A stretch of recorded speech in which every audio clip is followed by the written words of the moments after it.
Hey everyone, welcome back. We're diving deep today, and you know what we're looking at. We're going to be taking a look at some of the anxieties that folks in the LGBTQ plus community have been feeling since the 2020 election.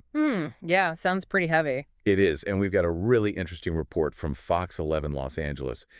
They zeroed in on Long Beach, talked to mental health professionals, people in the community, to get the real scoop. So we're looking at how this election is hitting people where it hurts, like emotionally. Exactly, and it makes sense, right? Politics can get really personal, especially when it feels like your rights are on the line. Absolutely, Yeah. especially for groups who've had to fight for those rights, like the LGBTQ plus community. It's not just politics, it's their lives. Right. And that's where this expert, Mal McCracken, comes in. They've been working with the LGBTQ plus community for over a decade doing mental health work. And they're predicting, get this, a potential mental health crisis. Oh, wow, a crisis. That's serious. Yeah, they're seeing people struggling with some serious anxiety, like to the point of having panic attacks almost daily from all this worry. Daily panic attacks.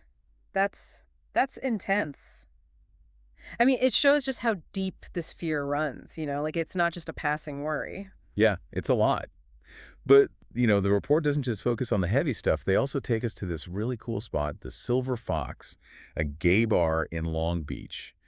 And it's interesting because on the surface, it's lively, people are having fun, but there's this underlying tension. Oh, I get it. It's like the party's going on, but you've got this weight on your shoulders, right? Totally. You can just feel it in the air. Yeah. And when they interview people there, you hear a lot of different reactions. Some are just kind of bummed out. Others are angry, fired up, ready to fight. Makes sense. I mean, if you think things are going backwards, you're either going to get angry or feel defeated. And then there are people who are just straight up scared, like losing rights they thought they had secured, things like Right. same-sex marriage, access to health care, stuff like that. Yeah, I can see why. Like, remember what happened with Roe v. Wade? It really shook people up, made them realize things can change, even things you thought were settled. Oh, yeah. And the report actually mentions someone bringing up Roe v. Wade, Right. like directly. Yeah. And that's the thing. When rights are constantly being debated, it creates this uncertainty, and uncertainty breeds anxiety. Totally. So what can people do? How do you deal with this kind of, like, all-pervasive anxiety? Well, the report highlights some advice from experts. It's actually pretty simple, like connecting with your community. Mm-hmm. Talk to people, share how you're feeling.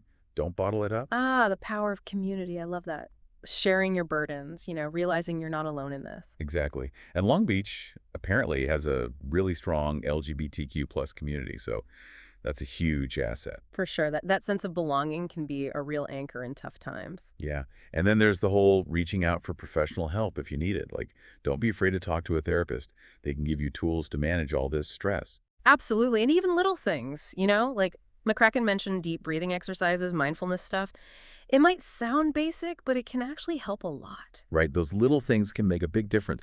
So basically what we're seeing in Long Beach is this mix of anxiety, fear, but also a lot of resilience and community spirit. Right. It's like even though things are tough, they're facing it together. That's so powerful. It is.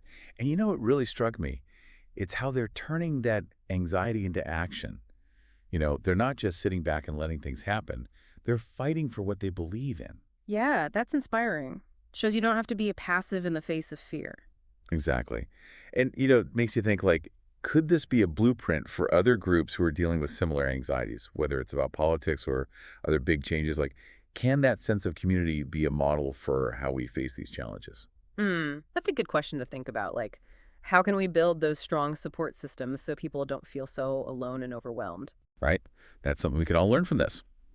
Well, that wraps up our deep dive for today. Thanks for joining us. It's been a really thought-provoking one. Absolutely. And remember, folks, if you're out there feeling anxious or overwhelmed, reach out, talk to someone. There's no shame in asking for help. Great advice. Until next time. See you then.